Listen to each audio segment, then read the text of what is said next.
Les 95% de notre vie proviennent des programmes de vie, de la façon dont nous vivons la vie, que nous avons reçus au cours des 7 premières années de notre vie. Le film Matrix est loin d'être de la science-fiction, il s'agit d'un documentaire. Pendant 7 ans, je n'ai fait que l'observer et le télécharger. En fait, les 95% de notre vie proviennent de ces programmes et de notre subconscience. Tous les jours, seulement 5% de notre vie est utilisée de manière consciente, c'est-à-dire de manière créative, soit 5%. Donc, votre vie est en train d'être menée, même si vous pensez que vous vivez votre vie. C'est tout à fait exact.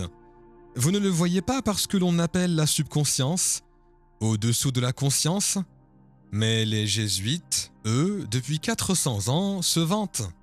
Mais les gens ne comprenaient pas. Ils ont dit « Donnez-moi un enfant jusqu'à l'âge de 7 ans et je vous montrerai l'homme ». Le programme durait 7 ans. Par la suite, 95% de votre vie correspondra à ce programme. Les 7 premières années de chaque être humain ont été marquées par le téléchargement et l'hypnose. Un enfant de moins de 7 ans a une fréquence vibratoire plus basse que celle de l'électroencéphalogramme, qui lie l'activité cérébrale. Un enfant de moins de 7 ans a une vibration inférieure à celle de la conscience. On appelle cela le θ. Le θ est l'imagination. Voilà comment les enfants jouent à la fête du thé avec des tartes à la boue. Pourtant, pour eux, c'est une chose réelle. Les enfants montent sur un balai. Pour eux, c'est un cheval. C'est l'imagination θ. Le θ, c'est aussi l'hypnose. En fait, juste avant que vous ne deveniez conscient, si vous n'avez pas de programme, de quoi allez-vous être conscient? La nature se charge donc des 7 premières années. Quels sont les programmes nécessaires pour vivre sur cette planète? Je l'ai dit, c'est par l'hypnose qu'on les obtient. Il suffit de regarder vos parents, vos frères et sœurs et votre communauté, car vous devez apprendre des centaines de milliers de règles. Réfléchissez-y. Dans votre conférence sur la biologie de la croyance, vous avez fait l'analogie avec un appareil photo et la façon dont l'appareil inverse l'image et la garde sur la pellicule. Pourtant, avec notre œil, nous inversons l'image et la faisons passer par un filtre dans notre cerveau. C'est vrai. Et c'est ce dont vous parlez. Les 7 premières années de votre vie filtrent tout. Tout à fait. Et comment vous vous comportez? C'est vrai. Vous et moi pouvons regarder 2 choses et avoir des conclusions complètement différentes. C'est vrai.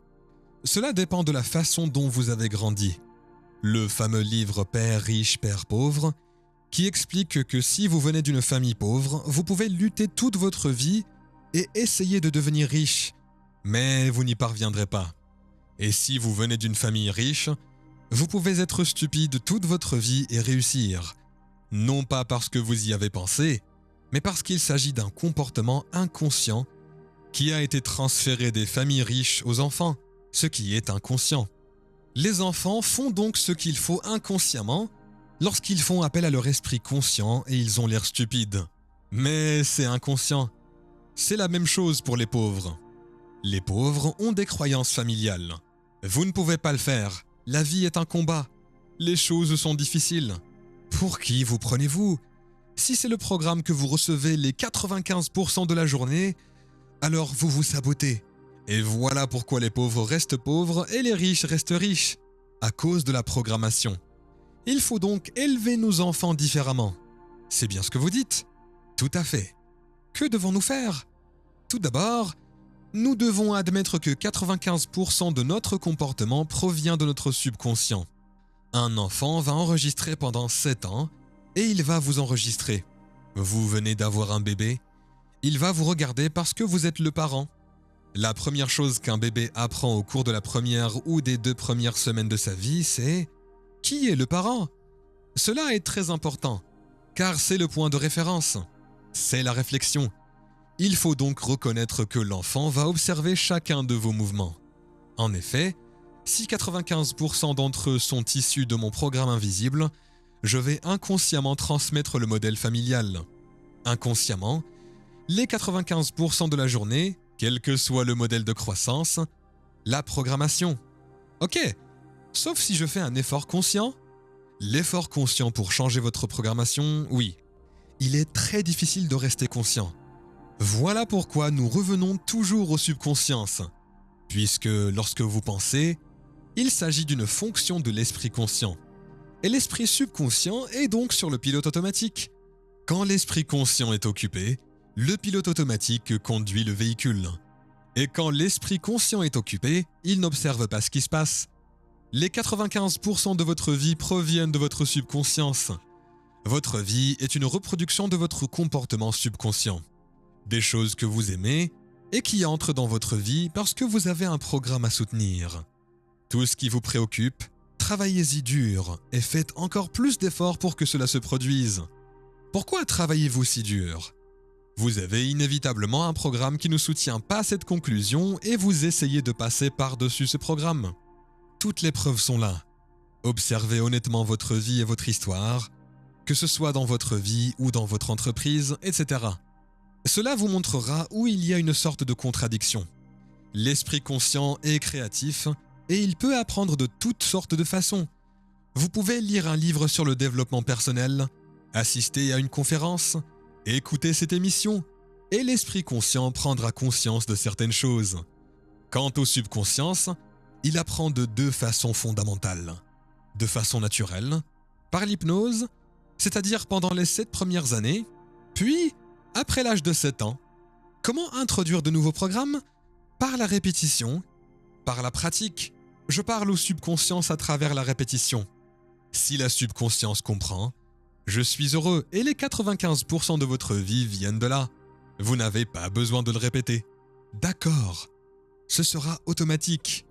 Voilà pourquoi les gens font des affirmations, tiennent des journaux de gratitude et d'autres choses, car si vous le faites tous les jours, cela devient récurrent.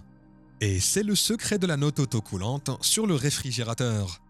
Cela ressemble plus à une suggestion, mais ce n'est pas de la répétition. Et cela ne fonctionne donc pas très bien. Le fait de se répéter crée une habitude. C'est une habitude à prendre. Vous devez donc faire quelque chose de manière religieuse. C'est-à-dire que vous devez le répéter pour que cela fonctionne. Le secret des siècles est vous avez le pouvoir de faire plus que ce que vous pouvez imaginer. Ne vous sous-estimez pas. Vous ne connaissez pas assez bien votre personnalité pour devenir cynique. Vous devez donc vous lancer un défi pour découvrir ce pouvoir que vous avez en vous. Vous êtes plus qu'un vainqueur. Ce n'est pas l'opinion que quelqu'un a sur vous qui doit devenir votre réalité. Changez votre état d'esprit. Trouvez dans la vie ce que vous voulez. Vous trouvez dans la vie ce que vous êtes. Ensuite, pratiquez l'SPQ, seulement avec des personnes de qualité. Développez vos compétences en communication parce qu'une fois que vous ouvrez la bouche, vous dites au monde qui vous êtes. Pour mener une vie pleine d'appétit, il faut être très attentif à son cœur. Il faut travailler sur soi et avoir une attitude irrépressible. Aucune excuse n'est acceptable. Vous devez avoir une vision constante de ce que vous voulez accomplir. Allez jusqu'au bout et foncez. Cherchez un moyen de gagner. Malgré les reculs, les déceptions, les échecs, ces expériences vous permettent d'atteindre des objectifs qui dépassent votre zone de confort, d'avoir des relations qui vous mettent au défi et de vous entourer de coachs et de parrains qui peuvent vous amener à un endroit en vous-même que vous ne pouvez pas atteindre par vous-même, parce que vous ne pouvez pas comprendre les étiquettes lorsque vous êtes enfermé dans la boîte. Ces expériences vous poussent à passer au niveau supérieur et à continuer à avancer dans votre vie. Faire des choses nouvelles et passionnantes que vous n'avez pas vues, que vous n'avez pas entendues et qui n'étaient pas au cœur de l'humanité. Voilà ce que Dieu vous réserve lorsque vous vivez selon les principes du cœur et que vous décidez que vous allez vivre une vie qui vous dépassera. Vous allez vivre une vie importante, une vie qui va construire un héritage et changer la planète. Horace a dit que nous devrions avoir honte de mourir avant d'avoir apporté une contribution majeure à l'humanité. Il ne faut pas vivre la vie que l'on vous a donnée. Vous ne disposez pas d'un programme pour votre esprit, et votre esprit va être programmé et vous allez vous retrouver à faire des choses que vous ne saviez pas. Vous devez avoir des objectifs qui dépassent votre zone de confort et qui vous mettent au défi. Car si vous faites quelque chose que vous n'avez jamais fait, vous devez devenir quelqu'un que vous n'avez jamais été. Vous devez avoir un parrain qui a de l'expérience, qui a vécu cela, qui a fait cela. C'est grâce à cette relation, parce qu'on ne peut pas avoir l'image quand on est dans le cadre. Muhammad Ali a dit qu'il était le plus grand, Mais il n'a jamais remporté de championnat sans Angelo Dundee. Et Michael Jordan n'a jamais remporté de championnat sans Phil Jackson. Il faut donc quelqu'un qui puisse voir en vous quelque chose que vous ne pouvez pas voir et qui puisse vous amener à un endroit que vous ne pouvez pas atteindre tout seul. Cela va être un défi. Et préparez-vous parce que vous allez sentir votre chemin vers la réussite. Vous allez être giflé par la vie et il ne faut pas passer votre temps à vous plaindre et à dire à tout le monde « 80% des gens s'en fichent et les autres en sont heureux ». Vous devez avoir un projet qui vous permettra d'accroître le sens que vous avez de vous-même. Lire, faire du bon travail, faire du bénévolat, chercher constamment des moyens d'améliorer toutes les dimensions de votre vie, être un meilleur père, un meilleur mari ou une meilleure femme, ou être une meilleure personne, parce que nous voulons avoir une approche holistique de la vie. En effet, si vos accomplissements dépassent votre sens du soi, vous vous engagerez inconsciemment dans un comportement autodestructeur. Vous vivrez vos relations, vos lectures, vos études, vos objectifs et vos rêves au-delà de votre zone de confort. Cela vous permettra de commencer à vivre à partir de votre imagination plutôt que de votre histoire, ce que les psychologues appellent le style auto-explicatif, puisque la vie vous frappera de tant de façons et beaucoup de choses vont revenir. Les pensées négatives et la façon dont vous vous sentez par rapport à vous-même. Ces choses ne disparaissent pas. Elles reviennent dès que vous cessez de nourrir votre esprit, d'écouter les messages de motivation, d'assister à des séminaires et à des ateliers, de vous reposer, d'écouter la petite voix intérieure qui se demande « Qui suis-je vraiment ? Suis-je vraiment moi-même ? Est-ce que je fais de mon mieux ? Suis-je simplement un reflet de ce qui m'entoure ?» En effet, tous ces éléments influencent la manière dont nous nous présentons dans la vie. Le désir de rêver a été lentement chassé de moi par les expériences de la vie. Lorsque vous vivez dans une culture conçue pour détruire votre identité, lorsque vous êtes exclu, lorsque vous vous sentez désespéré, vulnérable et terrorisé, vous devez découvrir ce qui vous motive, ce qui vous touche.